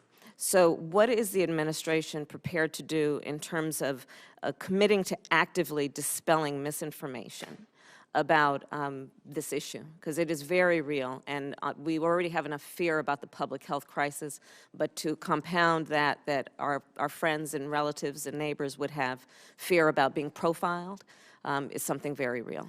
So obviously we're trying to convey calmly lots of different information about a virus about which much is unknown, and we have woven into remarks really at every level of government the very same concern you've just voiced, because periodically, and we typically do it candidly when we have instances brought to our attention, so that in our now is the Department of Homeland Security, and the same would apply in other places, in our soon thereafter public statements is when we try to knock that back. That's when we talk about that. We want to be very clear, as you said, and I'll say it clearly, the task force, there's without question no difference that this virus shows whether you're black, white, Asian, Hispanic, anything else.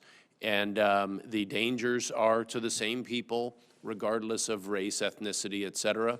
And our responses should be irregardless of people's skin color or ethnicity. And obviously, that's how the federal government and how we're responding to it. At the same time, you know, I use the northern border with the China 212F proclamation. More Canadians have been barred from the United States on the northern border than Chinese, 113 to 90 because of that proclamation, and it's because it was travel-based. It wasn't that you're Chinese, it's that you have been in the hot zone in the targeted time period of 14 days, and we'll continue to operate that way and continue to make efforts to knock down storylines or narratives that say anything different from that. Thank you. Senator Sinema. Thank you, Chairman Johnson, and thank you to Ranking Member Peters and our witnesses for participating in today's important hearing. I represent Arizona, a state with confirmed coronavirus cases, and I'd like to acknowledge the Arizona Department of Health Services, the Arizona State Lab, the Maricopa County Department of Public Health, and Arizona State University for their swift actions to care for those individuals and to mitigate potential exposure to those in the community. We need to see that same level of cooperation and coordination on the federal level. I have constituents who were quarantined at Lackland Air Force Base who received little to no information about when they'd be able to go home after another individual who'd been released later tested positive for the coronavirus. While many of them are now on their way home to their loved ones, some are still in quarantine, and this lack of communication is simply unacceptable. Our constituents deserve straight answers from the federal government on both quarantine guidelines and efforts to develop a coronavirus vaccine and treatments. These answers must be driven by evidence-based public health expertise.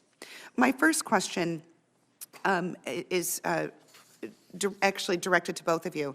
Innovative companies, both large and small, are working to develop vaccines, therapeutics, better diagnostics, and are lending their expertise from previous pandemics. Moderna, Johnson & Johnson, GSK, Takeda, Sanofi, Merck, Gilead, Regeneron, Roche, and others are included in this all-hands-on-deck effort. Newer innovators like Arizona's own Phoenix Biometrics have also submitted information to the CDC to evaluate their biosensor technology to detect airborne viruses.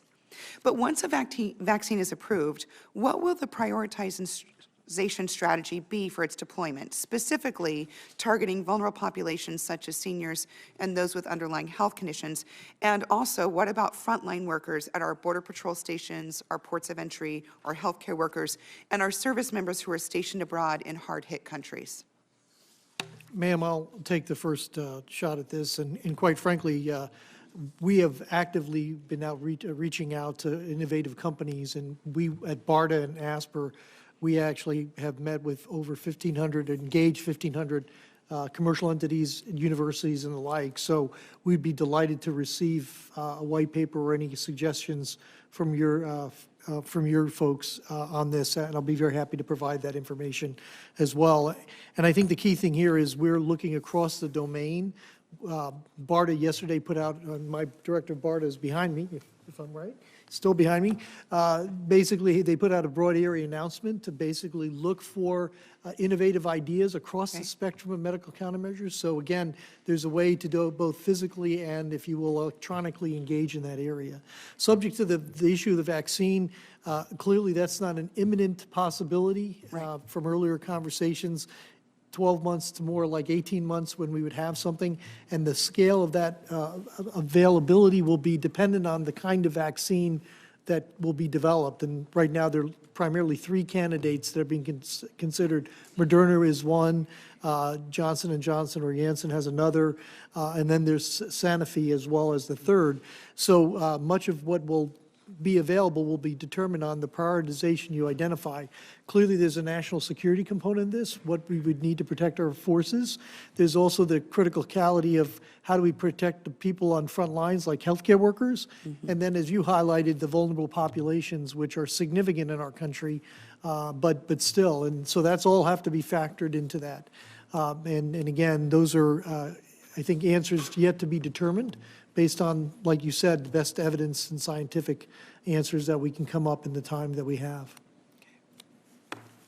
With respect to the prioritization, you can expect to see, when we reach that point, what I'd call a traditional prioritization, and you mentioned it yourself, Senator, high-risk categories, the The mortality rate, if you're over 60 and have a secondary condition, is much higher than if you are under 50.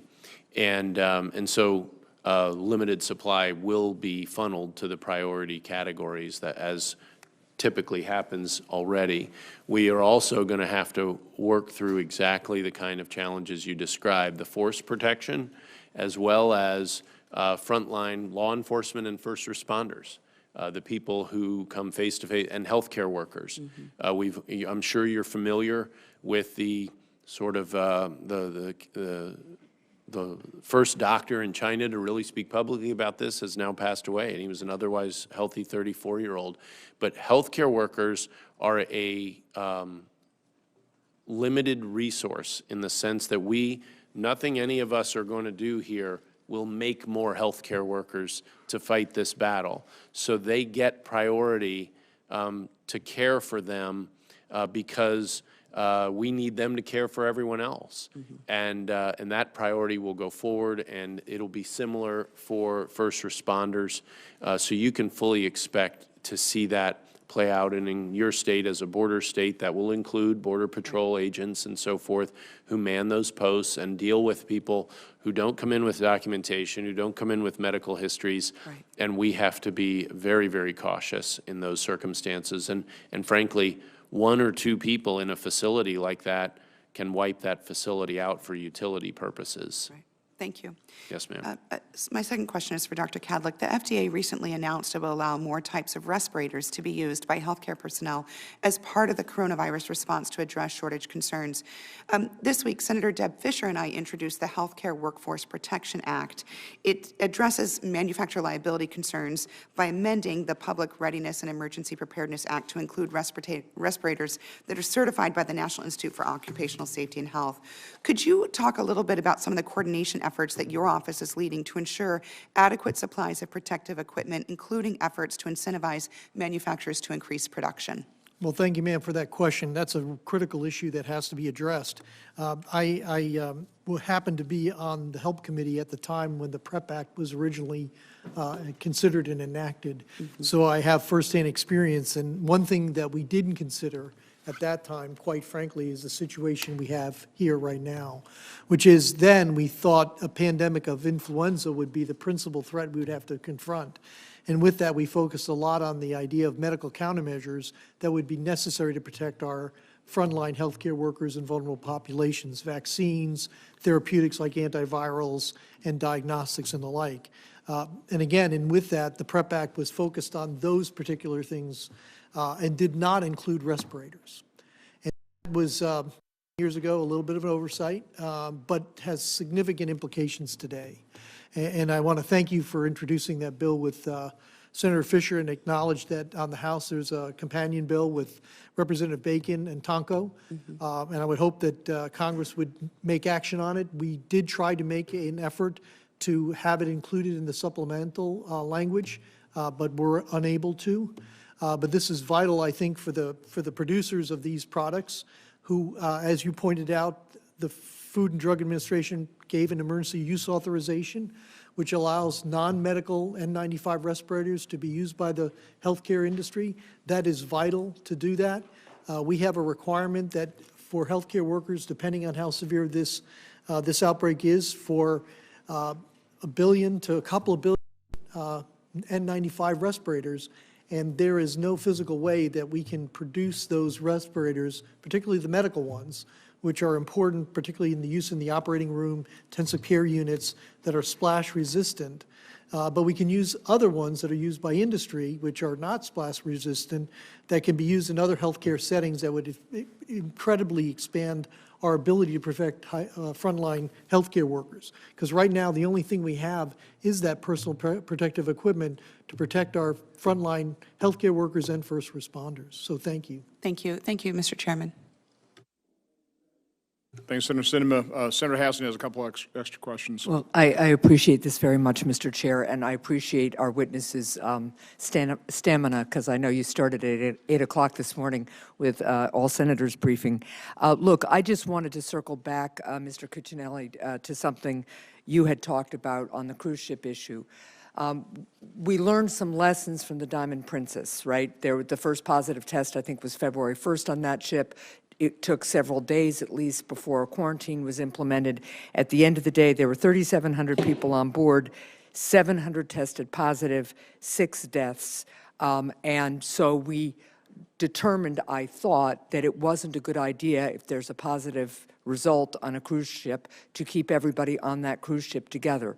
Now we apparently, from news reports and a little bit of what you said in response to Senator Scott, we're hearing that there is a cruise ship off California, which, to Senator Harris's point, has 40 million people, lots of military bases, lots of hospitals, lots of healthcare and public health facilities, and yet we don't seem to have a protocol to get those folks off the ship into quarantine in a way that would minimize the spread of infection. So I'm just curious and concerned that, given the example of the Diamond Princess and what we thought we learned, that we don't seem to have a protocol in place right now that is clear. So first of all, let's be clear about what we learned. That was a bad quarantine. That was not a successful quarantine situation, and not just because the virus spread. That was a secondary effect of a bad quarantine. So it's the lessons we learned there were negative lessons. Not, I'm sure that doesn't surprise you. Well, no, but that's my point, and it is sounding from news reports that what happened on the Diamond Princess is being repeated on this ship off the coast of California. So the initial assessment with the Diamond Princess before the spread accelerated was that the safest thing for all the passengers was to hunker down. Right. It was to isolate in place, and because the quarantine wasn't maintained effectively, that did not hold. Had it been done well, it would have been the right course. And so we don't want to obviously use one bad example to set the rule for everything else, and that's why we've flown test kits out to the ship literally as we're speaking. That's going out so that we have greater clarity on exactly what we're contending with. And we will do, as we did, you may remember the cruise ship that went out of Bayonne, New Jersey, it seems like a long time ago now, but when that one came back, we basically investigated the circumstances on the ship and designed an offload strategy for that ship under those circumstances. And this was the captain of the port working very smoothly with the regional head for CDC there. And then last but not least, brought those who were suspected of infection off the ship separately to prearranged local healthcare facilities. Now, we could do that because it was 4 people. If you start putting zeros on that number with a heavy suspicion they're positive, you can overwhelm local health care capacity. Understood, and I don't want to belabor the point except to say this. It is not as if we have to take all of the positive people on a cruise ship, people who have tested positive on a cruise ship off and send them to one local healthcare facility. Where the United States, we have lots of them. Some states are being hit a lot more than others, and I just think it's important that we have protocols in place. I understand the importance of factual case-based determinations. Sure. But it seems like there's some confusion going on here. So that's just an observation. I appreciate the response, but we have the whole country available to us, and we don't have to worry about overwhelming a single point. If I just could, Yep. we don't. There is a misconception about the capacity we could put together for quarantining. And frankly, Dr. Kadlec is better positioned than I, but this is an important misconception that I think would be helpful. Well, why to don't this you address committee that, to Dr. address. Kadlec, because if we don't have the capacity, knowing now for at least a couple of months that highly contagious virus, not as lethal as some, but a highly contagious virus was heading our way in all likelihood, what is our quarantine capacity then, and what do we need to do to increase it? I know that in my state we have the capacity on a state level to quarantine when we need to. So why don't you address that? Ma'am, we don't have the quarantine or isolation capabilities or even the treatment capabilities to kind of manage these things, even though we've made investments for Ebola, for example. Right. It's been really on the single-digit kind of events. Unfortunately, we had that capacity, as modest that is, where we had only a couple of dozen of isolation beds that we could use for Ebola-like disease that we could use here.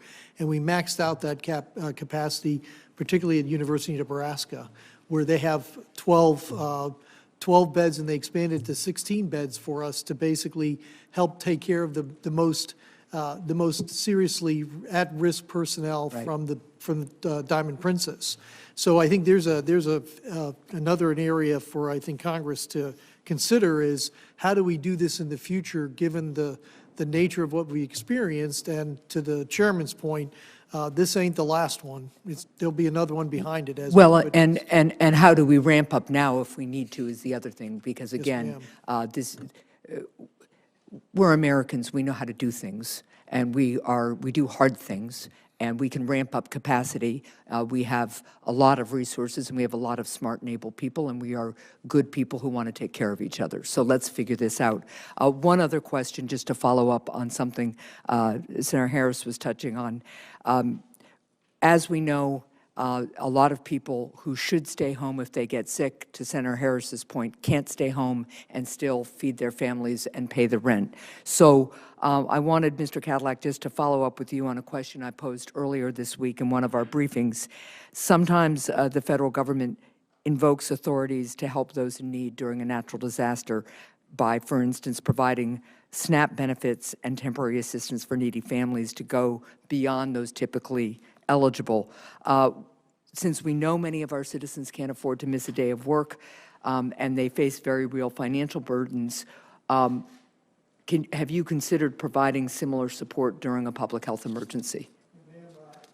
Ma'am, HHS and Secretary Azar is exploring all these options, honestly, to ensure those who need care or assistance can receive it.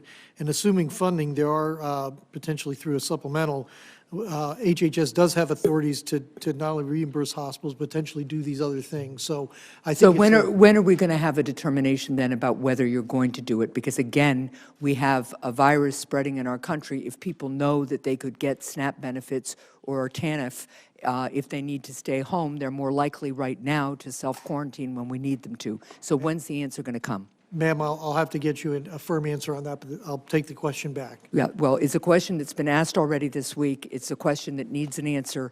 They sent you here to us today, so I'd appreciate it as quickly as possible, yes, please. Thank you. Thank you. Before I turn it over to Senator Peters, I want to go back to the definition of quarantine capacity. You know, my guess is we're talking about something pretty strictly defined in terms of its capabilities, medical facility, you know, for very sick people, that type of thing.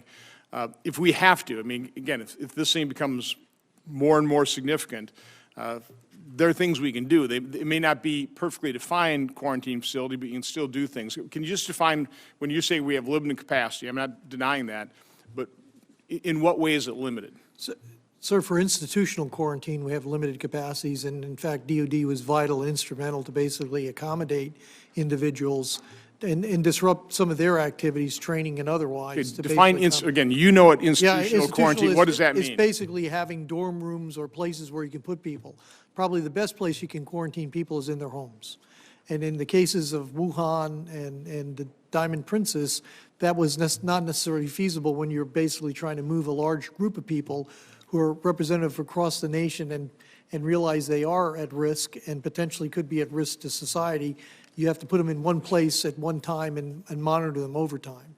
I think if you talk about a distributed approach, the best place to do it, and again, CDC's been working with state and local authorities to do this, is for people who are particularly being identified in travel screenings at airports, is try to get them to maybe their home of record and have them self-quarantine or isolate so that they could be in familiar settings and not put a burden on everyone else. And again, this discussion all is dependent on this thing ramping up to a certain level of significance where you'd start doing these things. You know, one of the issues of home quarantine is, will people actually do it? I just read a case of some kid went out to a party. Should have been self-quarantined, and here he is out some place where a lot of people are coming in contact with him. So that's, Mr. Cuccinelli, do you have an issue? Yeah, so in the Ebola experience, what the experts told us is they used this tactic, smaller numbers, but it was over 98% effective. And I just want to give you a sense of scale. I'm sorry the senator left, but if you just look at the number of people who have been referred by the medical screeners at the 11 funneling airports, and that's it, for home quarantining, that's over 32,000 people in only 11 communities. They're all big cities, but they are not unlimited in their healthcare capacity. And the logistics of just getting that person safely, and that means the people getting them to the next point must remain safe, from point A to point B are very substantial. I mean, you just look at the repatriation flights. They were enormously expensive. They were enormous logistical undertakings. And just moving a single person from point A to point B becomes a real challenge. And you get local authorities who say, no, don't move them through here because of the fear factor. And that's just the beginning of this event. So that would contemplate, if you really get, the only solution might be self-quarantining. I guess there would have to be some kind of penalties, at least threatened. Is that something you already have the authority to do? Is that something the Congress has to pass? It is really... Again, this is assuming something becomes far more significant. We're not suggesting. Yes, but you noted earlier, Mr. Chairman, that we used federal quarantine here in a scale not used in over 50 years. The last time was smallpox in 1969. Remember smallpox? I mean, it's been that long. The real authority and day-to-day expectation is that local and state authorities are going to make these sorts of decisions because they have the most knowledge about their communities. Now, I will say the legal authorities vary rather dramatically from state to state and with home rule states, locality to locality. But that is where we expect those to take place. And I'll give you an example that one of your colleagues has talked to me about. It's at an airport and wonders about the economic exceptions, cargo pilots and so forth going into town.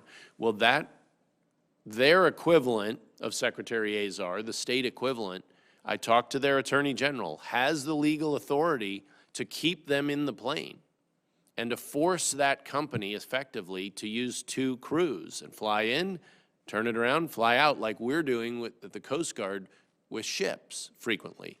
And that is a state authority, and they have the sensitivity to make that decision in the case of their community, because it also has economic impacts, it has all these other impacts that we would rather not impose at the federal level, being Federalist respecters, on local authorities, but we obviously want them to be engaged. We want them to make those well-informed decisions. We stand with them shoulder to shoulder in walking through those. That's why I was talking to an attorney general. That's why we were talking to their health commissioner. So the federal government's role will be robust in this, but so will the state and local government's role. And we'll certainly be providing resources. We'll be advising. We'll be providing information, accumulating all that information. But in some of these cases, this will really be dependent on local and state authorities to, okay, that's helpful. Senator Peters. Question regarding the air travel and tracking folks that are traveling. This is both to Mr. Cuccinelli and Dr. Kadlec. Airlines indicate that they don't have all the requisite information that the CDC needs to help trace the spread of viruses. I think it's primarily because passengers only provide a phone number or email when they purchase airline tickets, so it's difficult to track if someone was on that plane and who they're sitting next to and where they've gone. So my question to both of you, are you aware of the holes in the data between what is provided by travelers when they purchase tickets and what the CBP and airlines provide to the CDC? And should we be looking at that? So, yes, and I think we both have elements to speak to in this. And there's been a 15-year battle going on with the CDC and the airlines, with CDC trying to get a regulation in place to get what they would say are the 5 key pieces of data they need to effectively do contact tracing if the need arises. And the airlines have successfully fought it off for 15 years. The task force dealt with an interim final rule that CDC in fact has issued directing the airlines to provide these pieces of information. There is now a logistical gap between right here as we sit here together and when they can have the systems in place to actually do this, because it has to happen at the point of ticket purchase. And of course, many people will have already bought tickets already. I would also note that airlines aren't the only ones that sell us our tickets. We'll go to Orbitz or Travelocity and so forth, and they provide even less information to the airline than you or I would provide them if we went to their website or called their sales folks. So it's very widely varying. And when this broke out, CBP went through their databases, pulled manifest information going back 2 weeks from the then previously existing Wuhan flights. So we're talking about 7,000 passengers over the course of 2 weeks, roughly. And it took CDC time to process through using that information to try to contact those individuals. And what they found is they could only actually ultimately reach about 25% of them. And when I say they, their partners in this were the local and state public health officials. We mentioned already how important they are. This is one of the roles they play, is the investigation. So what has happened is we evolved, and Senator Johnson and I were talking in the midst of the changes we were making, only as a practical matter, not as a legal matter, where we use that secondary screening.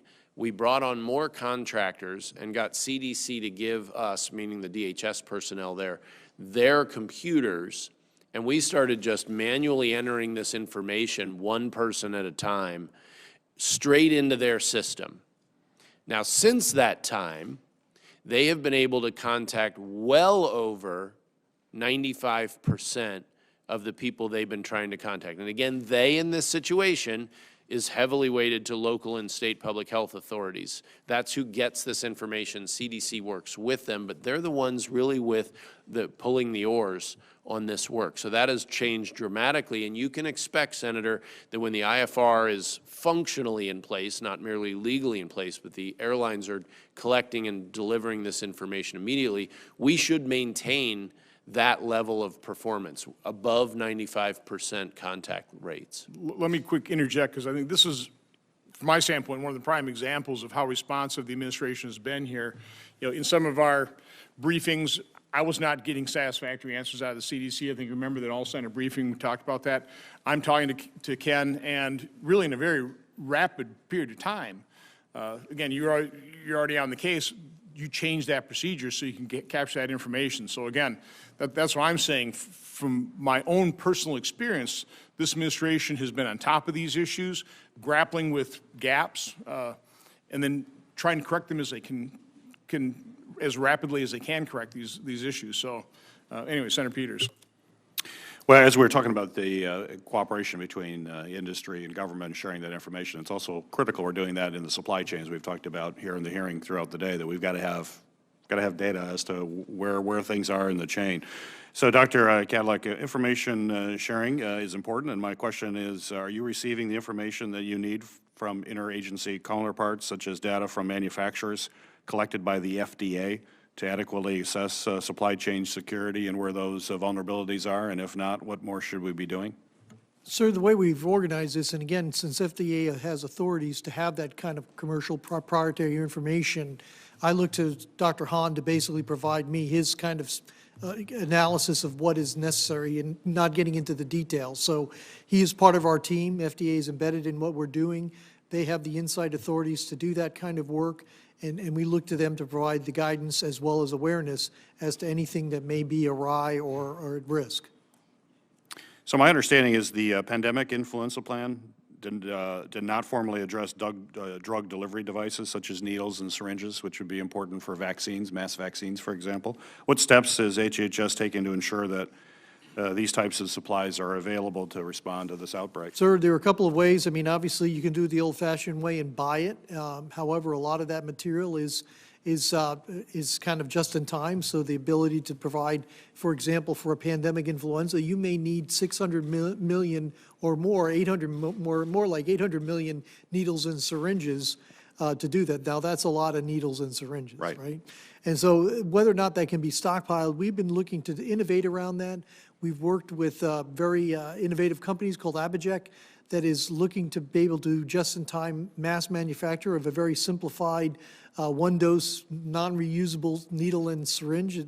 It's quite elegant in its design, and it'd be something that could be used not only here domestically during a pandemic, but be used around the world, particularly in developing countries. So we're looking at that as a joint public-private partnership to address that. And with the benefit of the supplemental monies, we intend to actually kind of work to build some capacity to do that using that kind of innovative approach, as well as other innovative approach like transdermal application or administration of vaccines. Dr. Bright, who leads BARDA here, has been very successful in their endeavors. 53, right? Is that 53? 54. I was here testifying. We probably got 54, so my apologies. But the point is really getting, trying to look at innovation to basically help solve some of these very difficult supply chain issues. We don't just have to do it the old way. We can find new ways to do it just as effectively and likely more cheaper as well. Right. Thank you. Final question, Mr. Cuccinelli. Is the department now considering issuing an emergency declaration under Stafford Act? Of course, given what happened, we have to wait to see what happens as it develops, so maybe you could walk me through that a little bit. To issue an emergency declaration under the Stafford Act that would allow the government to deploy disaster medical teams, incident management teams, mobile hospitals, or transportation support. We've done that in a variety of times in the past with West Nile virus and Ebola, et cetera. Walk me through that, what you're thinking about it. The answer to the first part of the question is no, but that does not foreclose the use, for instance, of the IMAT. So just to give you an idea of some of the work we've been doing with the time we bought with the strategies we've been using, you're familiar with our IMAT teams at FEMA, Senator, and they're sizable numbers of people. We have reshuffled them down to 4- and 5-person teams who we provided some additional training to deal with a virus situation versus, say, hurricane, tornado in Tennessee right now we're dealing with right now. And the reason we did that is so because the impact of a virus, unlike a weather event, can be everywhere at once in worst case scenario, we created enough standalone teams that we could help all 50 states in smaller degree with the kind of support that FEMA brings in terms of experience and so forth. So again, not sitting idly, those are the kinds of changes we've been making to our structure so we're responsive to what's out there today. But the Stafford Act doesn't envision a circumstance like this. I mentioned earlier the availability of the base fund, not the disaster relief fund, that really I think you have to go back to the 90s. And it was, I think it was West Nile. It was New York and New Jersey, if memory serves, made requests of the base fund to get ahead of, alleviate. The easier example is a forest fire. Hey, if you help us now, we can keep this thing from getting bigger. Same idea, but it has a $5 million cap. It's a waivable cap. And it is designed to avoid rolling damage to a system. In this circumstance, you're probably looking at when a community or a state has its healthcare system threatened to be overwhelmed because they're getting hit harder than other parts of the country. So there is some money available for that purpose. I would say the Stafford Act is not really designed for this. And not surprising to you, we have analyzed it for these purposes sort of backwards and forwards. So you are seeing, even those IMAT teams would typically be deployed alongside HHS here and in support of them, and HHS would reimburse us. That's how the budget piece would work for their deployment, just as they are for the FEMA team that's supporting them at the SOC right now. Great. Thank you. Thanks, Senator Peters. Just real quick, I really need to close this out here pretty quick, but Dr. Kadlec, who's in control of the strategic stockpile? Is it? Sir, I have operational control, and the secretary is really the overall, if you will, I won't say incident manager, but he's the person in charge at HHS to basically manage this event. So how many items are inventoried in the stockpile? Sir, it's about an $8 billion enterprise, which... 8 or 80? $8 billion. $8 billion enterprise. How many items? How many SKUs?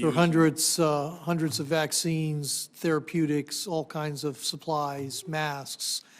So who and how are the inventory levels set? So we have requirements that are set that are based on a requirements process.